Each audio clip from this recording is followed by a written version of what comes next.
Last வீடியோவில் நம்ம கன்று வச்சதை பார்த்துருப்போம். ஸோ 1 வீக் ஆஃப்டர் கன்று எப்படி வளர்ந்துருக்குங்கிறத பார்த்துடலாம்.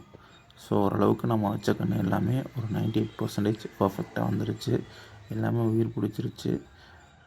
பார்க்குறதுக்கு அவ்வளோ அழகாக இருக்குது. ஸோ இதுதாங்க மனநிறைவாக இருக்குது. சும்மா இந்த இடத்த ரெடி பண்ணி அதில் விவசாயம் பண்ணும்போது வர சந்தோஷமே வேறு லெவலு. நாம் சொன்ன மாதிரி அந்த நம்ம வைக்கிற கன்று வர்றதுக்கு முன்னாடி களைகள் அதிகமாக வந்துடும். இதில் அந்த வீடியோவில் பார்த்தீங்கன்னா உங்களுக்கு நல்லாவே தெரியும். கன்று வர்றதுக்கு முன்னாடி களைகள் எவ்வளோ வேகமாக வருது அப்படின்னு சொல்லிட்டு. இது பார்க்க சின்ன களைகளாக தான் இருக்கும். பட் 1 or 2 days விட்டோம் அப்படின்னா இந்த செடிகளுக்கு மேலே அந்த களைகள் வேகமாக வந்துடும். ஸோ இந்த களைகள் நம்ம என்ன பண்ணணும் அப்படின்னா சின்னதாக அப்படியே கொத்தி விட்டு சின்னதாக இருக்கும்போதே அந்த களைகளை நம்ம பிடுங்கி எடுத்துறது நல்லது. அப்போ தான் நமக்கு க்ரோத் அதிகமாக கிடைக்கும். நாம் செடிகளுக்காக கொடுக்குற உரங்கள் செடிகளுக்கு போகணும் அப்படின்னா நம்ம களைகளை ஃபஸ்ட்டு அகற்றணும். ஸோ நம்ம பிளான் பண்ணபடி சொட்டு நீர்லாம் பர்ஃபெக்டாக ஒர்க் ஆகுது. இது பார்த்திங்கன்னா மிளகாய் வச்சுருக்கோம். மிளகாய் அப்படியே நல்லா சூப்பராக வந்துருச்சு. எல்லா கன்றுமே ஓரளவுக்கு சூப்பராக வந்திருக்கு. எதுவுமே இங்கே ஃபெயிலியர் ஆகலை. 98% சக்ஸஸ்ஃபுல்லாக தான் வந்திருக்கு. ஸோ நம்ம அந்த டைமிங்கில் அவ்வளோ கஷ்டப்பட்டு பர்ஃபெக்டாக வச்சதுனால எல்லாமே கிளியராக வந்திருக்கு. பார்க்கும்போதே அவ்வளோ அழகாக இருக்குது. இப்போ பார்த்திங்கன்னா கத்தரியும் நல்லா வந்துருச்சு. எல்லா கன்றுமே நமக்கு நல்லா வந்துருச்சு. நம்ம வச்ச விதங்கள் கூட கரெக்டாக இருக்குது. நம்ம அப்படியே வச்சு சூப்பராக கொண்டு வந்துட்டோம்.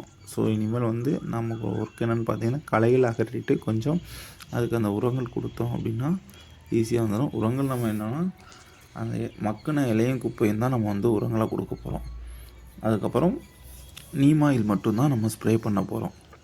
ஏதாவது பூச்சி விரட்டிக்காக நம்ம நீம் ஆயில் மட்டும்தான் யூஸ் பண்ண போகிறோம். ஸோ இது பார்க்கும்போதே அவ்வளோ நல்லா இருக்கும். ஆனால் ஒரு விவசாயங்கிறத நம்ம எல்லாருமே ஈஸியாக பார்த்துட்ருக்கோம்.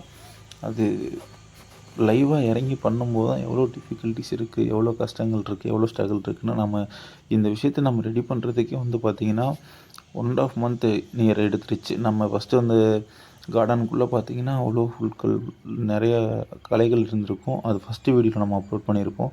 ஃபஸ்ட்டு வீடியோ பார்த்துட்டு இந்த வீடியோ பார்க்குறவங்களுக்கு தான் புரியும்.